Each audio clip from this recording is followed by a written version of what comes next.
Bismillahirrahmanirrahim. Assalamualaikum warahmatullahi wabarakatuh.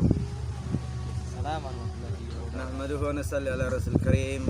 Alhamdulillah teman-teman, kembali lagi di channelnya Sofyan Athauri Official. Oke teman-teman, hari ini saya bersama teman kita ini namanya Udin ya. Jadi Masya Allah, beliau ini ada ujian dari Allah Subhanahu wa Ta'ala. Ada sedikit ujian, sehingga ada kekurangan sedikit dari jasad ya, ujian dari Allah Subhanahu wa Ta'ala, tapi beliau tetap tegar jalani hidup dan tetap mentaati Allah Subhanahu wa Ta'ala. Dan ini di sebelah saya juga ada siapa namanya? Lalu Adi ya. Jadi teman-teman, di sini kita ngobrol sedikit tentang perkara agama ya. Kita ngobrol perkara iman. Jadi katanya beliau ini ada mau tanya-tanya tentang agama, yang nanti insya Allah kalau Ana bisa jawab akan Ana jawab ya. Di lokasi saya di Sunset Point ya, di Pantai Cemara teman-teman. Lihat keadaan di belakang ini, mantap ini suasana di sini. Teman-teman bisa jalan-jalan di sini. Di sini juga wisata yang religius teman-teman ya. Religius, masjid dekat ya. Masya Allah ya, di Pantai Cemara, Desa Lembar Selatan, Lombok Barat. Oke, kita langsung saja teman-teman. Siapa yang duluan bertanya? Ini Om Adi ya, Lalu Adi. Kau tanyaannya Kemana roh kita sebelum dimakamkan ya? masukkan ke liang lahat ya. Jadi pertanyaannya itu, roh kita kemana itu ketika dicabut ya? Ketika dicabut sebelum dia ke liang lahat, sebelum dia kembali ke makbaroh ya, ke kuburan. Jadi teman-teman, itu banyak ikhtilaf para ulama.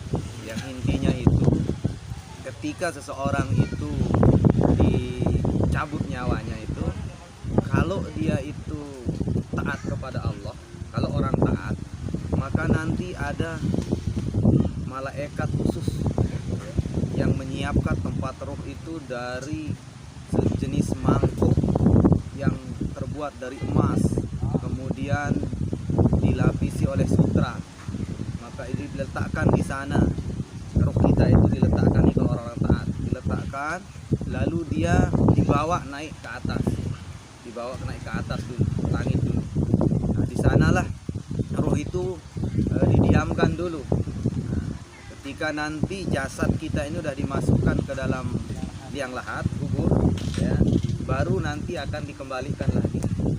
Jadi ketika itu dia dikembalikan ke liang lahat itu, baru dia tahu, dia bangun, ternyata dia tahu dirinya sudah meninggal. Nah, di sanalah nanti baru akan datang dua malaikat karena itu untuk bertanya tentang perbuatannya di dunia. Pertanyaannya itu banyak sebenarnya, bukan hanya marabbuka wa nabiyuka itu saja, banyak.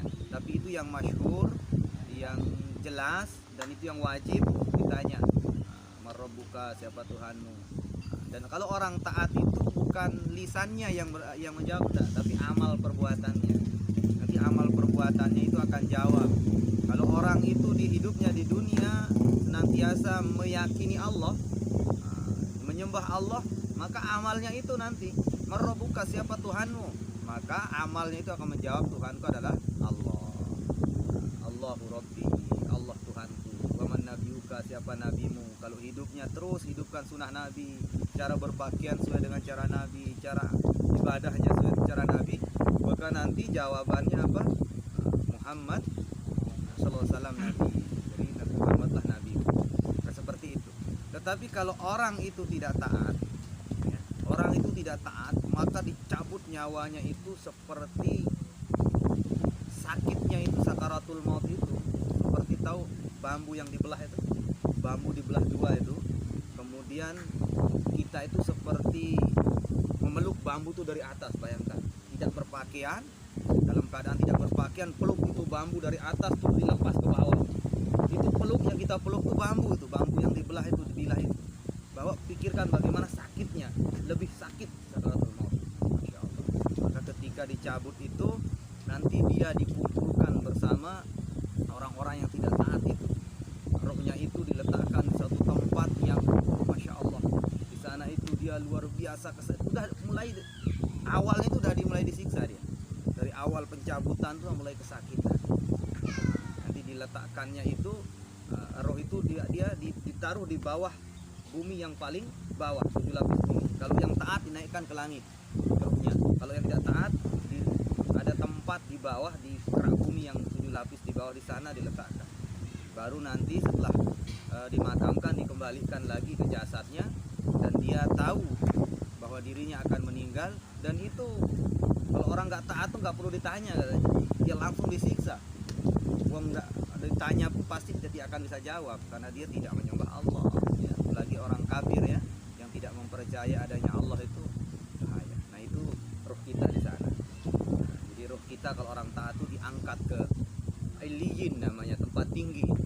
Di sana diletakkan dalam keadaan ketenangan, kebahagiaan. Nah di sanalah dia lihat, ada kisah yang mengatakan melihat orang-orang yang menjenguk jasadnya kan, melihat ibunya datang, keluarganya datang.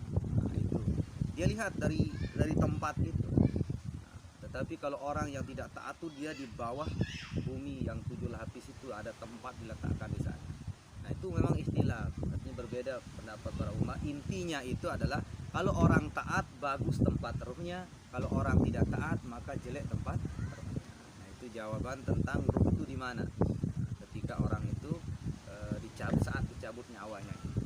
Ada lagi Pak Udin? Tanya. Gimana sih hukum seorang perempuan ketika laki-lakinya menasihati tentang sunnahnya, dalam arti pertanyaan ini Pak, pada sunnahnya pada malam Jumat, terus dia menoleh dengan tidak mau mengikuti wanita, itu bagaimana sih itu Pak Ustaz hukumnya? Jadi hukum wanita menolak kalau diajak untuk sunnah Rasul berhubungan dengan suami. Jadi wanita itu tidak boleh menolak. Bahkan dalam hadis Nabi dikatakan sekalipun kau dalam tunggangan, artinya dia ini dalam atas kendaraan, artinya sudah kukuh sekali nih, dia sudah mau sibuk mau kemana, si suaminya memanggil mengajak dia, maka wajib seorang perempuan itu untuk mengikuti daripada perintah suami tadi untuk menjalankan sunnah itu. Masya Allah, sunnah Rasul itu bahasanya itu jimah lah. Jadi Masya Allah, wanita itu nggak boleh menolak ya, dalam keadaan apa. Bahkan dalam hadis itu kalau wanita itu menolak diajak untuk menjalankan sunnah itu, maka Allah akan melaknat dia selama malam itu. Jadi wanita yang kalau bahasa itu ngengos, menyamping, tidak mau dengan suaminya, ketika di ranjang itu Allah melaknat dia terus, itu dilaknat oleh Allah Subhanahu wa taala. Tapi sebaliknya kalau wanita itu ketika diajak untuk melakukan hal seperti itu ya, untuk melakukan sunnah itu, lalu dia menyerahkan kepada suaminya, dia mau, dia ridho, maka Allah pun ridho saat itu. Jadi Masya Allah, jadi intinya perempuan itu keridhoannya itu ada pada keridhoan suami, keridhoan Allah itu ada pada keridhoan suami. Masya Allah. Jadi itu kalau wanita itu, makanya dia siap menjadi istri, berarti siap untuk melayani suami. Karena jangan sampai seorang perempuan itu durhaka kepada suami. Jadi ini teman-teman ya, obrolan kita ini ada datang nih satu nih. Ini deketan. Ini datang ini, Masya Allah. Ini namanya Iwan ya. Iwan Syah namanya nih, Masya Allah. Iwan, Masya Allah. Coba dulu, sapa dulu. Mana nih penonton dulu. Assalamualaikum. Assalamualaikum. Waalaikumsalam. Masya Allah. Ini saudara kita namanya Iwan Syah ini. Beliau pun ada ujian nih dari Allah Subhanahu wa taala ya, keadaan seperti ini. Tapi ini Masya Allah bisa pakai sepeda nih teman-teman. Walaupun begini, dia bisa pakai sepeda, bisa kemana-mana, Masya Allah. Dan umurnya sudah besar. Berumur ajaran saya ini umurnya sekitar 25-an teman-teman. Masya Allah. Udah sholat man? Udah? Masya Allah. Sholat ya? Jaga sholat, jaga bakti ke orang tua ya. Masya Allah. Coba dulu nih, sapa dulu. Assalamualaikum.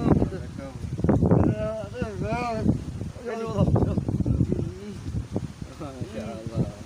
Nah, ini saudara kita ini misan saya ini. Anak daripada sepupu, nah, anak misan saya ini. Saya warisan sama ibunya. Masya Allah.